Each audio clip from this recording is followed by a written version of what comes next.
Meus irmãos, bom dia a todos, paz e graça. De fato, para mim é uma alegria muito grande poder reencontrar o reverendo Fábio Bezerra Lima, pastor desta igreja e meu amigo já há muito tempo, um grande exemplo inspirador na minha vida, na carreira pastoral, e reencontrar aqui também a irmã Gislene, o Johan. Isso é muito bom. Agradeço a ele, então, pela autorização, me cedendo o púlpito nesta manhã para falar sobre esse assunto tão empolgante, tão importante para a vida da igreja. Agradeço ao Caio pela mediação aí, ao conselho da igreja também.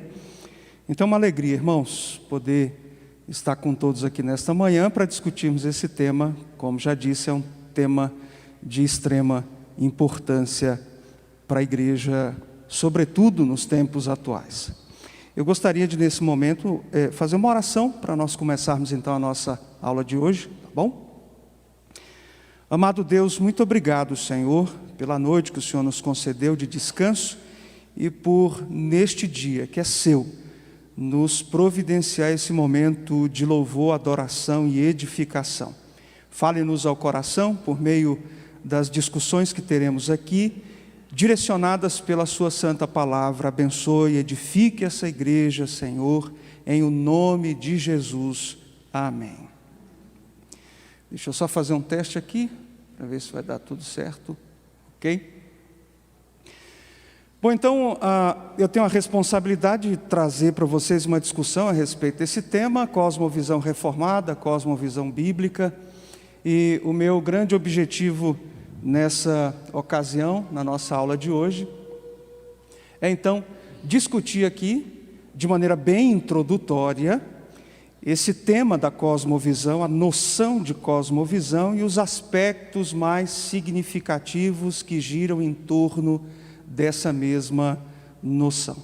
Então, o meu propósito é tratar introdutoriamente esse assunto, tá? É um assunto que tem demandado muito tempo ao longo da história mais recente do pensamento cristão e, claro, não é possível discuti-lo de maneira exaustiva em apenas uma aula. Então, eu quero aqui apenas dar o pontapé inicial para que vocês tenham condições de avançar um pouco mais e, muito provavelmente, muitos aqui já ouviram falar acerca desse tema. Reverendo Fábio talvez já tenha mencionado de alguma forma sobre essa temática. Bom, a minha fala hoje vai ficar dividida aqui em dois momentos, tá? Em duas partes. Na primeira parte eu vou tratar de maneira mais geral sobre esse assunto. Na segunda parte eu vou tratar mais especificamente acerca da nossa cosmovisão, tá? E depois, quem sabe, a proposta é que nós tenhamos aí um momento de debate, um tempinho para perguntas e respostas, tá bom? Então vamos lá para o nosso trabalho, vamos começar aí a nossa caminhada nesse assunto. Acho que a bateria está acabando aqui. Bom, vamos começar então definindo o que é cosmovisão, ou pelo menos tentando aqui definir o que é isso. O que é cosmovisão, pastor? O que significa essa palavra? O que essa palavra tem a ver com a nossa vida? O que ela tem a ver conosco? Bom, essa palavra é uma palavra relativamente recente. Ela surge na língua alemã, no século XVIII, a partir de um pensador chamado Immanuel Kant. Foi um dos grandes nomes do século das luzes, uma das grandes figuras representativas do chamado iluminismo. O Kant utilizou essa palavra não com muita pretensão e não com o sentido que nós a adotamos atualmente. O Kant utilizou em um dos seus textos a palavra Weltanschauung, que significa percepção do mundo, percepção da realidade. O Kant trabalhou muito com uma visão que abordava o aspecto fenomênico da realidade. Então, para ele, a percepção da realidade era algo de extrema importância. Daí ele, então, utiliza essa palavra para falar corriqueiramente sobre essa aptidão nossa de percebermos a realidade ao nosso redor. Então, Weltanschauung, que depois, então, foi traduzida por cosmovisão, Para ele, significava apenas uma percepção da vida. É uma percepção da realidade ao redor daquele que a percebe. Então, é uma palavra que surge aí no século XVIII, uma palavra, como disse, relativamente recente. Bom, na nossa língua, cosmovisão, fica fácil de definirmos o termo, porque a palavra cosmovisão é formada por duas palavrinhas. Cosmo, que vem da língua grega, que significa universo, mundo, e visão. Então é uma visão do mundo, uma percepção do mundo. Tem a ver com as nossas crenças acerca do mundo. Então, de maneira bem elementar, cosmovisão significa isso, significa a nossa visão do mundo. Bom, dada a investigação a respeito desse tema e a apropriação que foi feita pelo pensamento cristão desse termo, nós temos uma definição que é um pouco mais apurada, uma definição técnica. Que definição é essa que nós encontramos, então, para cosmovisão? Deixa eu apresentar para vocês aqui. Será que a bateria está dando sinal aqui de que está acabando? Eu tenho um outro controle aqui, está demorando, né? Bom, o Ronald Nash, nesse livro Questões Últimas da Vida, que é um livro publicado pela nossa editora, Cultura Cristã, e que trata de filosofia. O Ronald Nash diz o seguinte: uma cosmovisão é, portanto, um esquema conceitual que contém nossas crenças fundamentais, sendo o meio pelo qual nós interpretamos e julgamos a realidade. Então, quando nós falamos de maneira muito elementar, cosmovisão é visão de mundo, tá. Mas de maneira mais técnica, cosmovisão tem a ver com a maneira como nós analisamos o real, analisamos a realidade, tudo aquilo ao nosso redor e emitimos o nosso juízo. A partir de quê? A partir de um conjunto de crenças, de uma estrutura de pensamento. Então, tecnicamente falando, cosmovisão tem a ver com toda uma estrutura que cada um de nós possui, porque essa estrutura se fundamenta num conjunto de crenças básicas. E, bom, isso nos dá condições de nós, então, emitirmos juízos acerca de tudo aquilo que acontece ao nosso redor. Então, a gente fica com uma definição mais corriqueira, mas há também, obrigado irmão, uma definição um pouco mais robusta e que vai nos encaminhar para essa estrutura, para esse conjunto de crenças básicas que formam uma cosmovisão. Pastor, qualquer pessoa tem uma cosmovisão? Sim, qualquer pessoa possui uma visão de mundo, por mais simples que ela seja. Isso não é apenas para aquele setor mais sofisticado, ilustrado, para a academia, não. Qualquer pessoa tem uma cosmovisão. Qualquer pessoa faz julgamento e percebe a realidade à sua maneira, a partir de um conjunto de crenças básicas. Quais são essas crenças? Sobre Deus, sobre a metafísica, sobre a epistemologia, sobre a ética e sobre a antropologia. O que é isso? Qualquer pessoa tem uma crença acerca de Deus. Todas as pessoas. Pastor, mas e o ateu? Também. Ele crê que Deus não existe. A sua vida é pautada por uma crença básica, fundamental. Também metafísica, aquilo que está além do físico. Então, qualquer pessoa tem uma perspectiva, se você a indagar, sobre aquilo que está além da natureza. Existe alguma coisa além do mundo material? Alguns vão dizer sim, outros vão dizer não. Mas é uma crença, você dizer que sim ou você dizer que não. Bom, qualquer pessoa, ela possui crenças sobre epistemologia. O que é epistemologia? É um ramo do conhecimento especificamente da filosofia, que diz respeito à maneira como nós conhecemos as coisas. Como é que nós conhecemos aquilo que nós dizemos conhecer? Como é que se dá esse processo de conhecimento? Como é que nós adquirimos o conhecimento? Essa relação sujeito-objeto, o sujeito cognoscente e o objeto que é o desejo do meu conhecimento.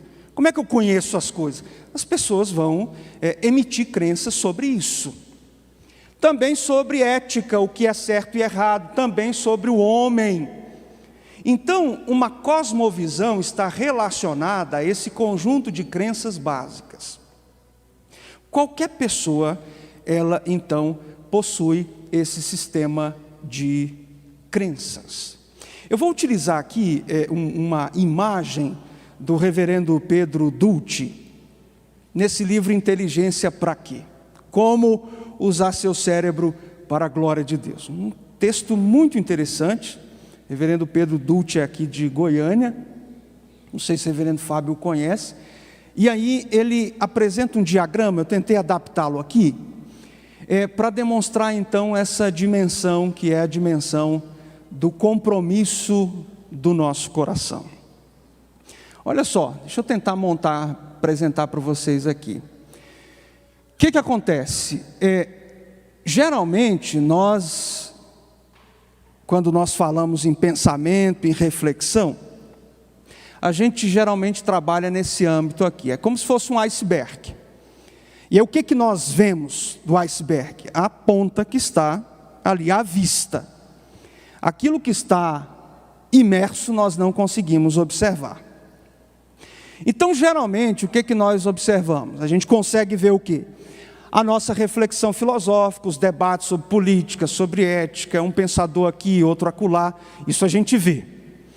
A gente observa também a expressão das ciências, sejam elas humanas, sejam elas da natureza, sejam as ciências formais. E a gente tem as expressões culturais, ideias, artefatos, instituições, movimentos. Isso é o que a gente vê. A cosmovisão, ela está num âmbito submerso.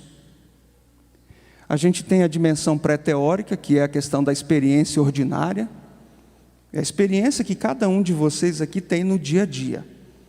E a partir dessa experiência que nós não conseguimos enxergar, eu não conheço a experiência de cada um de vocês aqui intimamente, mas a partir delas vocês vão manifestar-se visualmente, por meio da cultura, da ciência, daquilo que vocês fazem e desenvolvem. E há também nesse campo pré-teórico a cosmovisão, que são esses motivos básicos que nos fornecem uma imagem que nós temos do mundo. Aquele conjunto de crenças básicas, ele está bem aqui. E aí existe ainda uma dimensão suprateórica, lá embaixo, que é então onde o Senhor realiza a obra da regeneração. É uma dimensão ainda mais profunda da nossa natureza, do nosso ser. Então, a cosmovisão é de extrema importância, porque ela está bem aqui, nesse âmbito pré-teórico, pertinho aqui do suprateórico. Então, tudo aquilo que a gente faz tem a ver com isso aqui, com a nossa percepção da realidade, com a nossa visão do mundo. Toda reflexão filosófica, política, ética, ela é movida por isso aqui. Toda ciência que é produzida a partir disso aqui. Uma dimensão que a gente não vê. As expressões, as ideias, os artefatos, tudo aquilo que está na cultura, começa aqui. E é por isso que nós anunciamos a obra de regeneração do Senhor, que opera lá no mais profundo do nosso eu, do nosso coração, do verdadeiro homem, daquilo que a gente é de verdade. Então, quando nós falamos em cosmovisão, nós estamos falando, em outras palavras, em um conflito de senhorio. Falar sobre cosmovisão é discutir quem é que governa o coração do homem. Então não é algo de somenos importância para nós, Esse assunto é de extrema importância para a igreja nos nossos dias. O James Sire, que é um dos grandes teóricos nessa área, diz o seguinte: cosmovisões são, na verdade, uma questão do coração. Essa noção seria fácil de entender se a palavra coração carregasse no mundo de hoje o mesmo peso que ostenta nas Escrituras. O conceito bíblico inclui as noções de sabedoria, de emoção, desejo e vontade, espiritualidade, intelecto. Em suma, em termos bíblicos, o coração é o elemento definidor central da pessoa humana. Portanto, uma cosmovisão está localizada no eu, o compartimento central de operação de todo o ser humano. É desse coração que procedem todos os pensamentos e ações. Por isso que nós temos de ir lá para a cosmovisão, porque é dela que flui então tudo aquilo que vai se apresentar, que vai aparecer, que vai ficar à vista como a ponta do iceberg. Segundo aos Coríntios 10, do 3 ao 5, o texto diz: porque embora andando na carne, não militamos segundo a carne, porque as armas da nossa milícia não são carnais, e sim poderosas em Deus para destruir fortalezas, anulando nós sofismas e toda altivez que se levante contra o conhecimento de Deus, e levando cativo todo o pensamento à obediência de Cristo. Então, uma batalha que é uma batalha que se dá no coração e que tem a ver com o senhorio, quem é que governa o coração do homem de fato. Então a nossa realidade, o nosso pensamento, enquanto cristãos reformados, enquanto crentes em Cristo Jesus, é um pensamento de antítese. Eu gosto muito de um livro de um teólogo contemporâneo chamado Peter Jones. O Peter Jones escreveu um livro chamado Uma Outra Cosmovisão. Nesse livro ele diz que se nós fôssemos resumir o catálogo de cosmovisões que nós temos, nós poderíamos resumir em duas apenas. De acordo com a Escritura, segundo Peter Jones, só há duas visões de mundo. Aquela que coloca o homem a serviço do Criador e aquela que coloca o homem a serviço da criatura. Ou se adora o Criador, ou se adora a criatura. Ponto final. Por isso, esse pensamento de antítese. Haverá sempre conflito, porque é uma questão de senhorio do coração. Ou você vai produzir ciência para a glória de Deus ou para a glória da criatura. Ou você vai produzir cultura para a glória de Deus ou para a glória da criatura. Ou você vai desempenhar um bom trabalho onde você é empregado para a glória de Deus ou para a glória da criatura. O que vai mover sua vida depende de quem é senhor do seu coração. Então é uma batalha que se dá no campo da mente também, porque a mente faz parte do nosso interior, daquilo que nós somos de verdade por dentro. Por que nós precisamos de uma cosmovisão? Por que nós precisamos estudar a cosmovisão e entendermos esse assunto adequadamente? Porque precisamos atentar para o fato da corrupção da mente. Então é muito interessante a gente observar esse autor. Deixa eu voltar um pouquinho aqui. O Harry Blummeris foi um importante autor do século passado. E ele escreveu esse livro, que para mim é um clássico nessa área, A Mente Cristã. Ele diz: já aceitamos o desafio do secularismo, de lutar no terreno do homem secular, com armas seculares e com um juiz homem secular, diante de uma assistência secular e de acordo com o manual das regras dos homens seculares. Depois de ter feito isso, olhamos em volta com desânimo e descobrimos que nossos seguidores são poucos, nossa situação mal entendida, nossa causa mal representada. Depressa tentamos entupir a brecha, despejando cada vez mais sermões e livros de instrução explicando nossa causa, mas alterada para acomodar-se à mentalidade do homem secular. Já está passando a hora de mudar nossa base, nosso terreno. Qual é a crítica que o Harry Blumley está fazendo lá no século passado, no iniciozinho da segunda metade do século passado?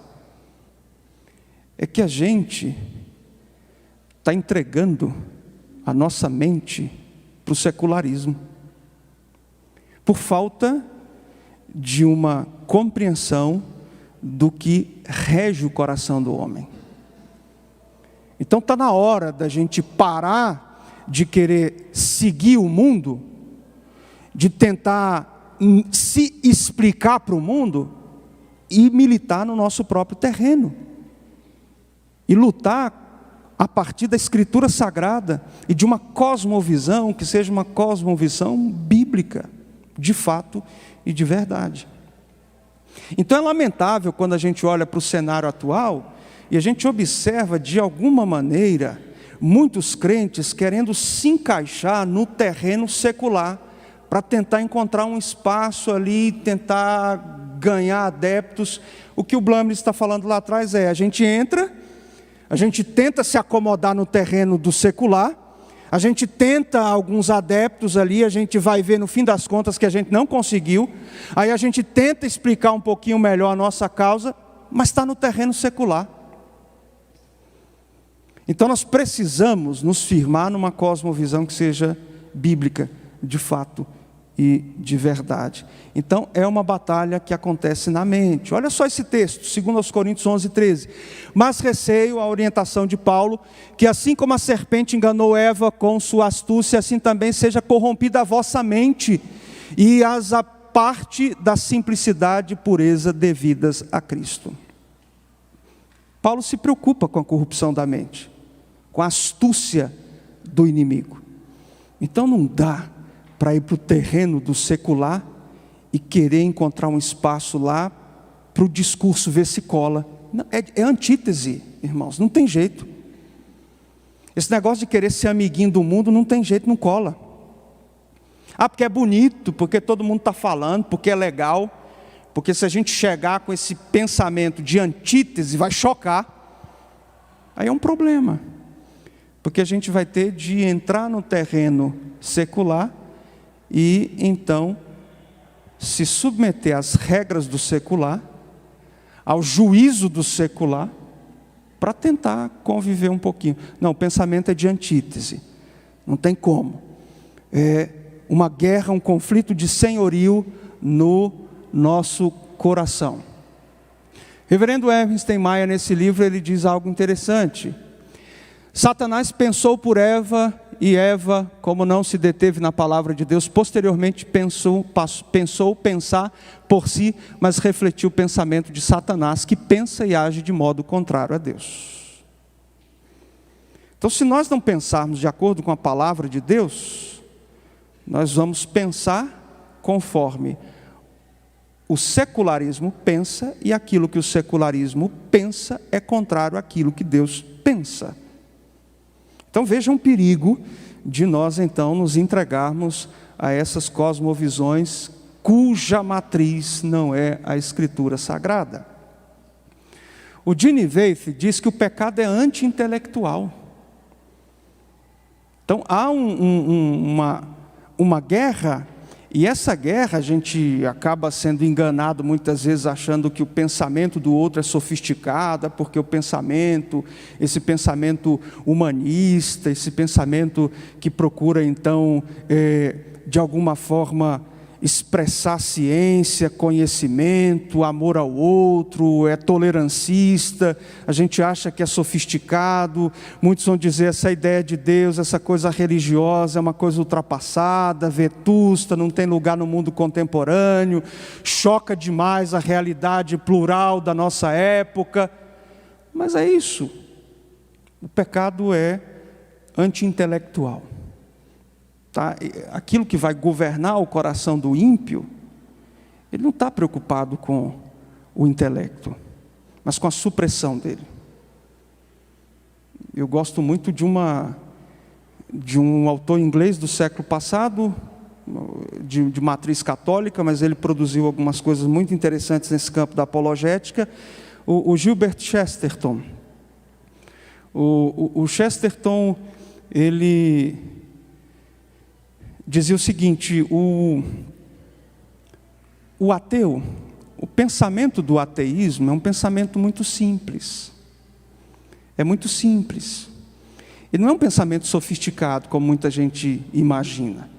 O pensamento cristão, sim, ele é complexo, porque o pensamento cristão ele tem de lidar com algumas dificuldades.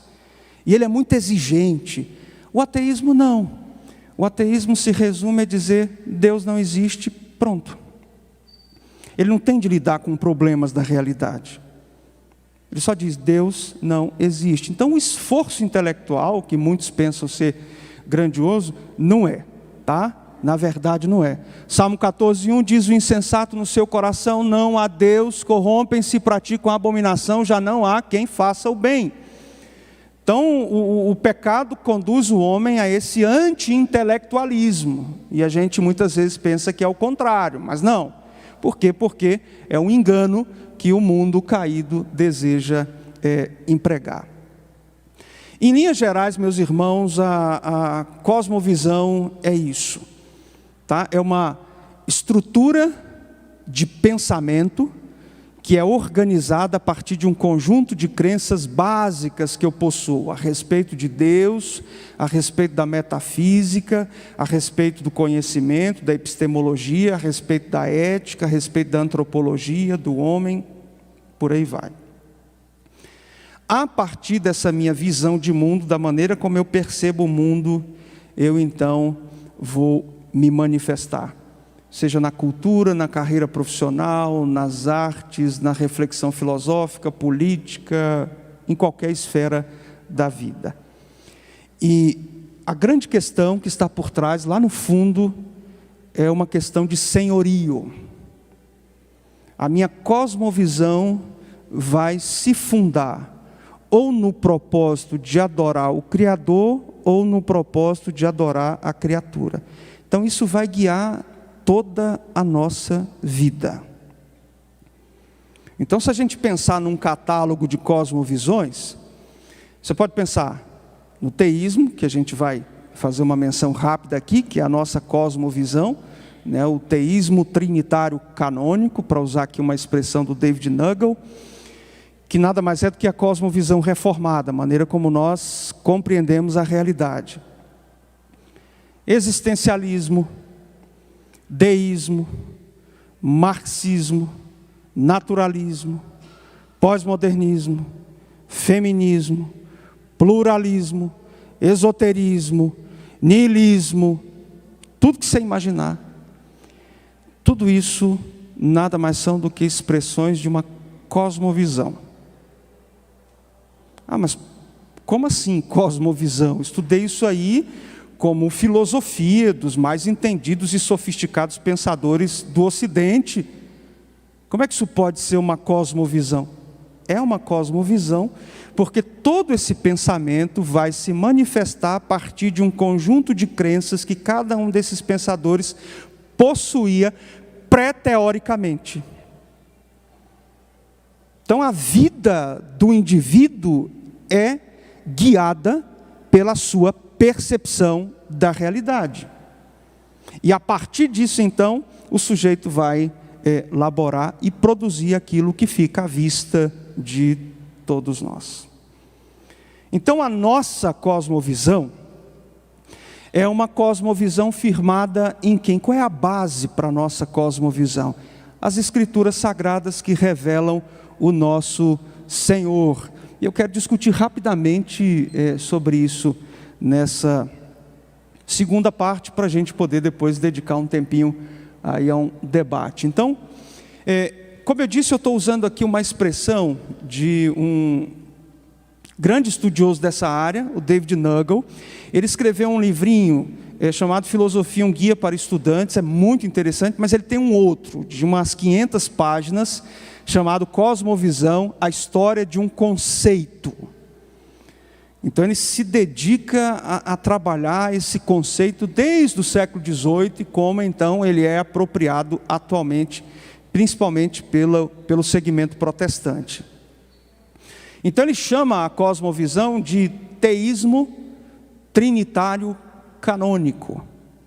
Porque qual é a base da nossa visão de mundo? É o nosso Deus, o Deus triuno,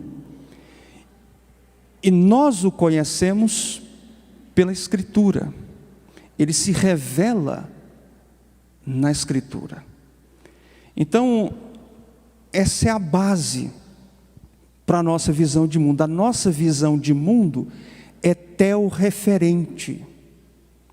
A referência para analisarmos e julgarmos a realidade é o nosso Deus. E como Ele se revelou nas Sagradas Escrituras, nós vamos às Sagradas Escrituras e elas então fundamentam a nossa visão de mundo. Aí a gente vai lá para aquela dimensão suprateórica do campo da regeneração. A gente só consegue admitir as Sagradas Escrituras como fundamento para a nossa visão de mundo por causa da obra do Senhor no nosso coração, regenerando-nos, e aí sim nós adotamos a palavra dele. E ela serve então de orientação para nós analisarmos e julgarmos o mundo e tudo aquilo que acontece nele ao nosso redor. Então, tendo em mente essa ideia de que a nossa cosmovisão, ela é uma cosmovisão teorreferente, Deus é a referência para nós. É importante dizer isso, porque no passado, nós tínhamos uma visão até mais ou menos ali o século XVII, que era uma visão teocêntrica.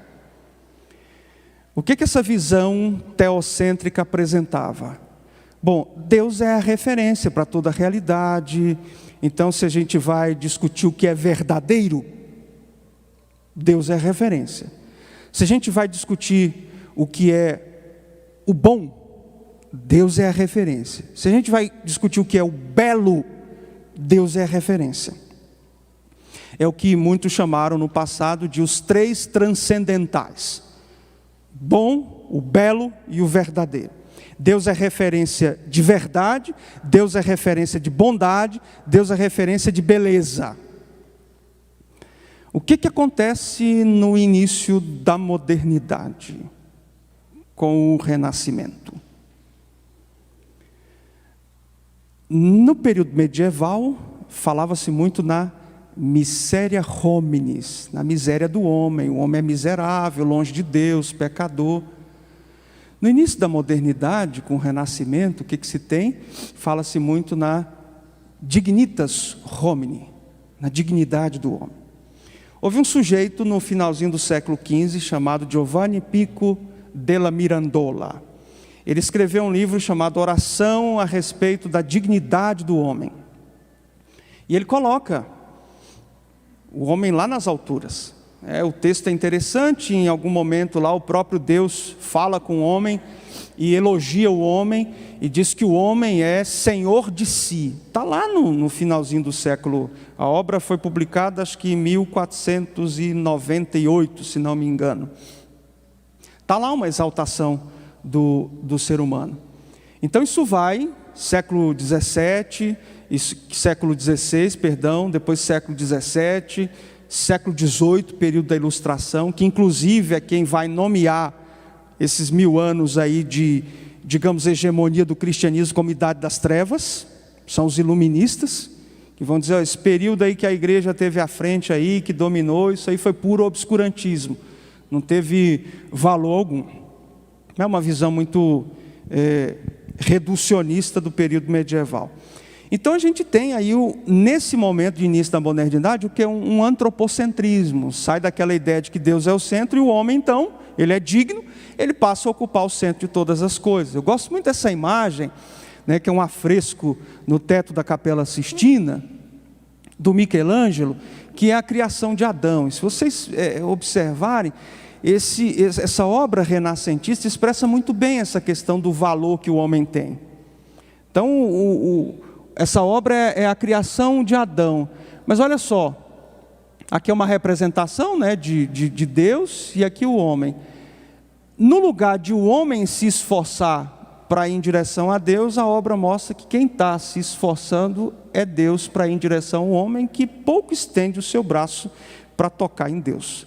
Então isso revela o espírito desse momento moderno. Quem é o centro? Deus não é mais o centro. Deus não é mais a referência. O homem é a referência. E aí a gente tem essas ideias chegando até os nossos dias.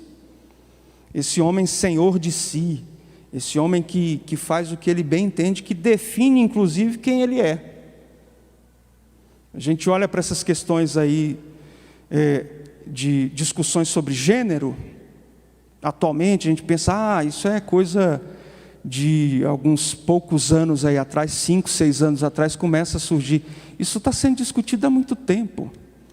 Judith Butler, naquele livro Problema de Gênero, publicou o livro em 1980. Isso estava sendo discutido nas universidades em 1980. O Sartre, o grande nome do existencialismo ateu, publicou uma obra chamada O Existencialismo e o Humanismo em 1946. Em 1946, vocês sabem que o Sartre foi marido da Simone de Beauvoir. O Sartre, em 1946, escreve lá no seu texto, dizendo assim, olha, a existência precede a essência. Ou seja, não tem essa coisa de essência do ser humano.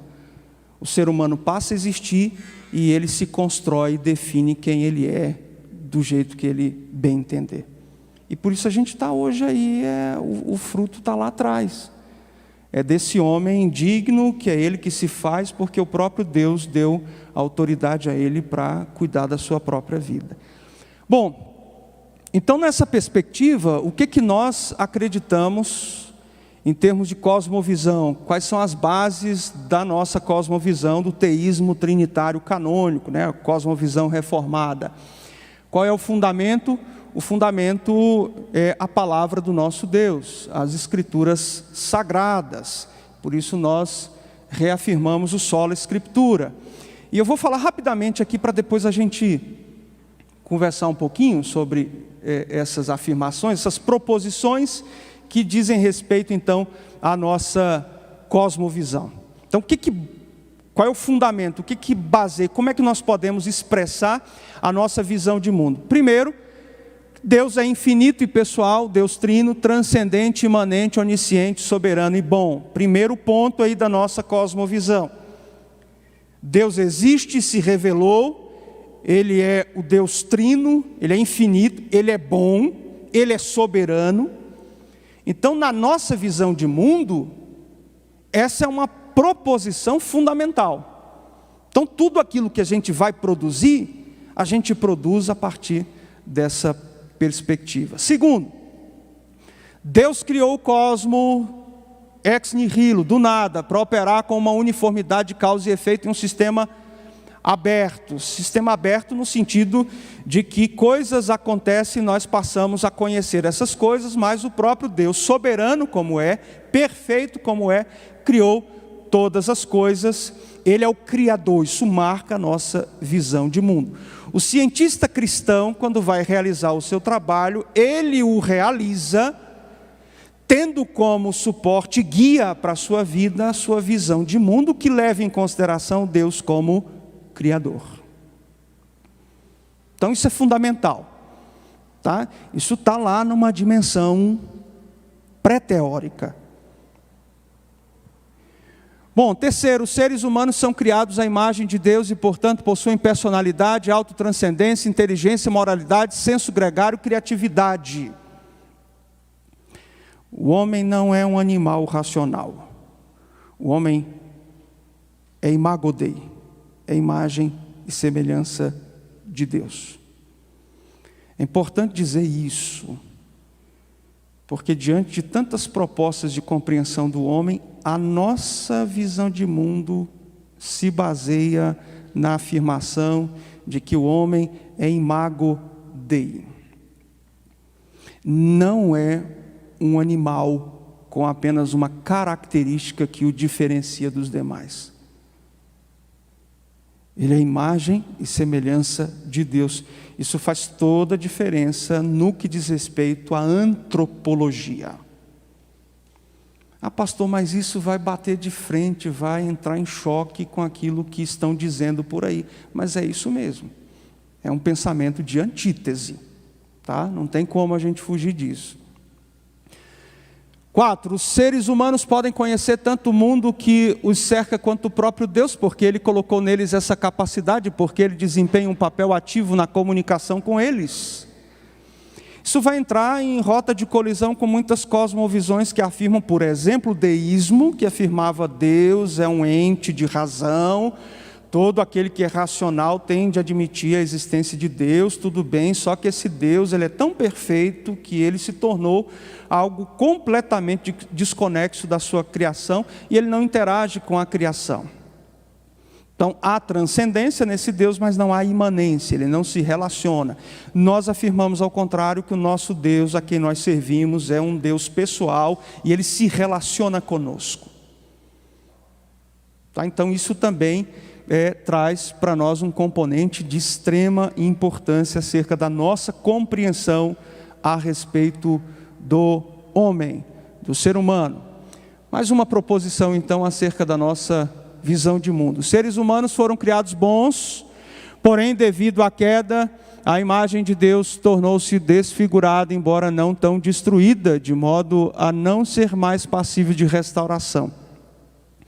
Através da obra de Cristo, Deus redimiu a humanidade, começou o processo de restaurar as pessoas à bondade, muito embora qualquer pessoa possa escolher rejeitar essa redenção.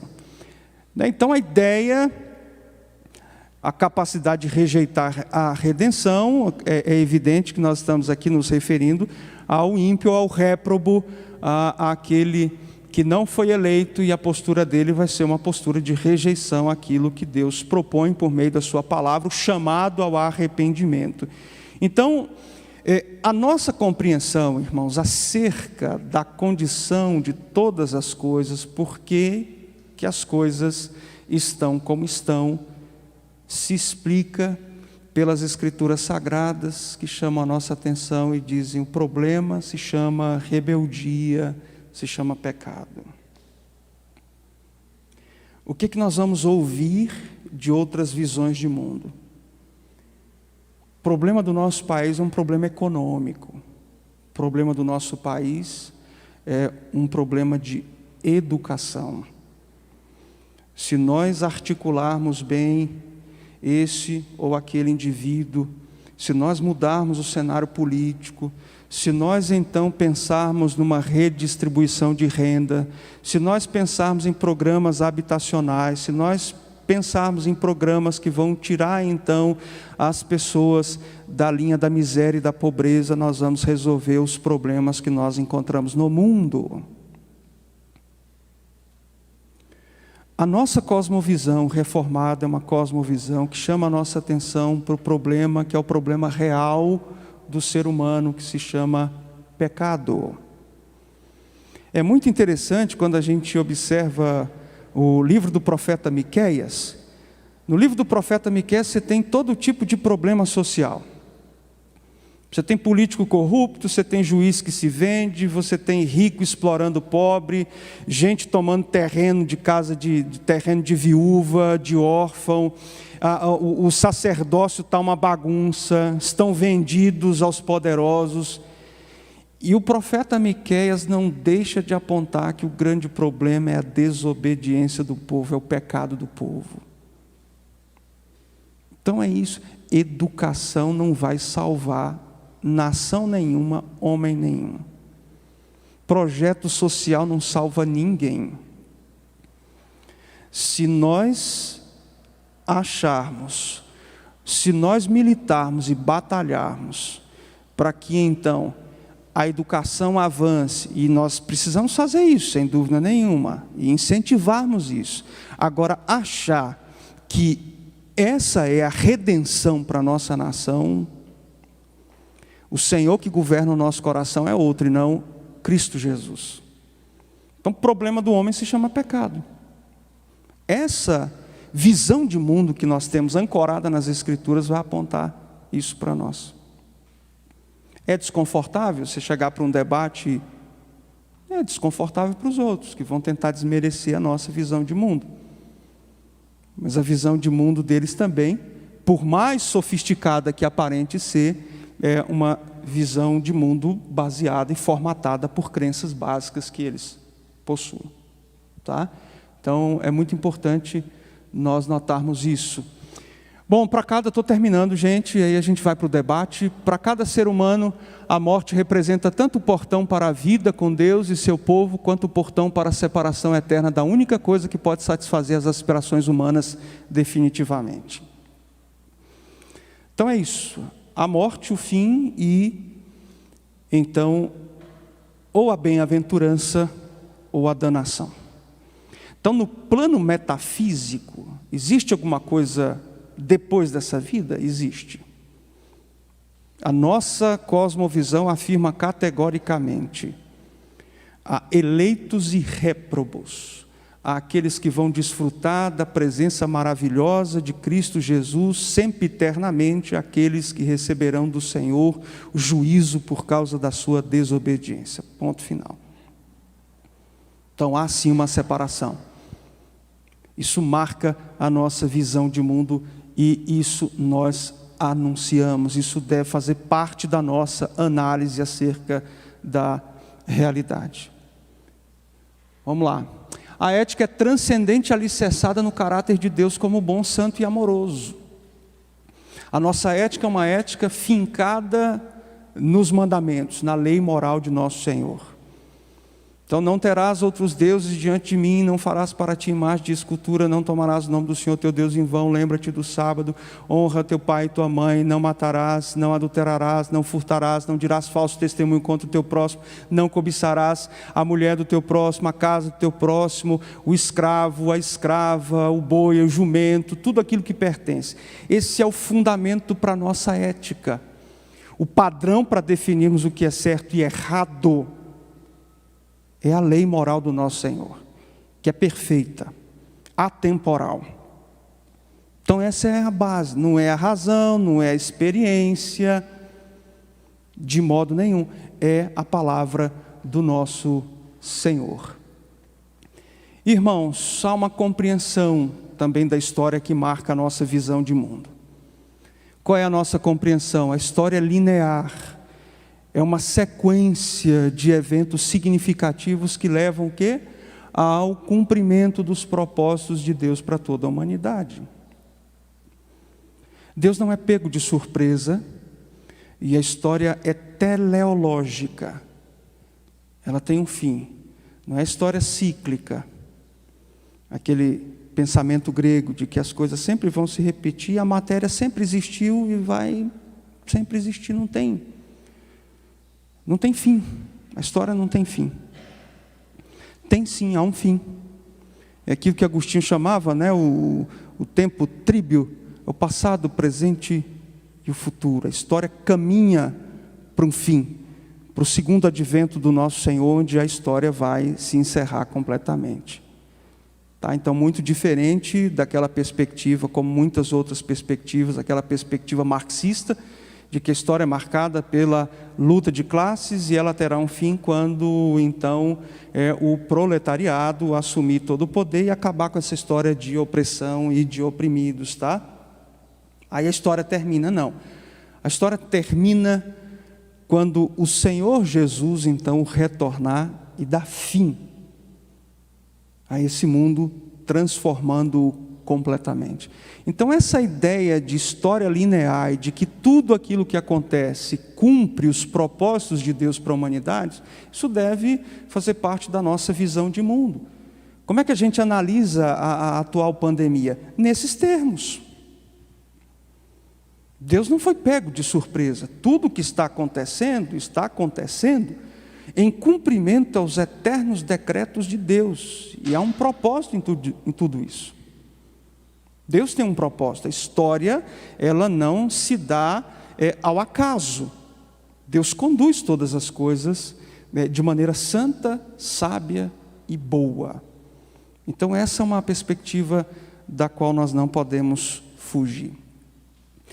Gente, eu quero encerrar só dizendo aqui que nós precisamos urgentemente usar as lentes do Evangelho e assumirmos uma cosmovisão bíblica.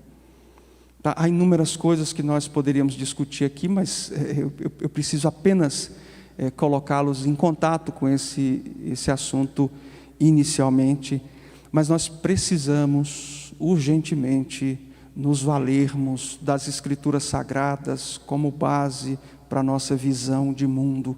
Precisamos analisar a realidade, julgarmos a realidade, firmados na palavra do nosso Deus.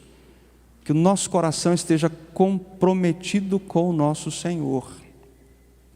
Porque saiba que o filósofo, o artista, o cientista, o parlamentar, seja ele quem for, o coração dele está comprometido com algum Senhor. E o que guia, não se engane, porque ele é filósofo, porque ele é cientista, porque ele é um intelectual. O que guia ele de verdade é o compromisso que o coração tem com algumas crenças. Que mesmo quando vendo cristalinamente algo sendo apresentado, ele não vai concordar, porque tem um Senhor que manda no seu coração. Então que Deus abençoe, traga edificação para essa igreja, continue ajudando os nossos jovens a cada vez mais ter uma mente cativa ao Evangelho, a Cristo Jesus, para que saibam discernir o tempo presente e não deixarem-se enganar pelas astutas ciladas de Satanás e desse mundo caído que está a serviço dele, tá bom? Vamos orar e aí depois o reverendo Fábio ou o Caio guiam aí, se a gente tiver um tempinho para as perguntas. Senhor Deus, obrigado por esse momento em que podemos aqui, ainda que bem panoramicamente, lidar com esse tema da cosmovisão. O que nós pedimos, ó Deus, é que o Senhor governe o nosso coração, guie os nossos pensamentos e as nossas ações, para que tudo aquilo que fizermos, ó Deus, e expressarmos neste mundo seja para o agrado e para a glória do Senhor. Abençoe esta igreja, a juventude dessa igreja, a liderança dessa igreja, e que ela continue, ó Deus, firmada na sua palavra, manifestando uma cosmovisão reformada, bíblica, uma cosmovisão, ó Deus, que tem por objetivo o engrandecimento do seu nome e o anúncio de sua palavra. Ó Deus, muito obrigado por esse momento, por essa manhã, por esse dia, e prepare-nos para logo mais à noite estarmos também juntos, adorando o seu nome e sendo edificados por sua preciosa palavra. Em nome de Cristo, amém.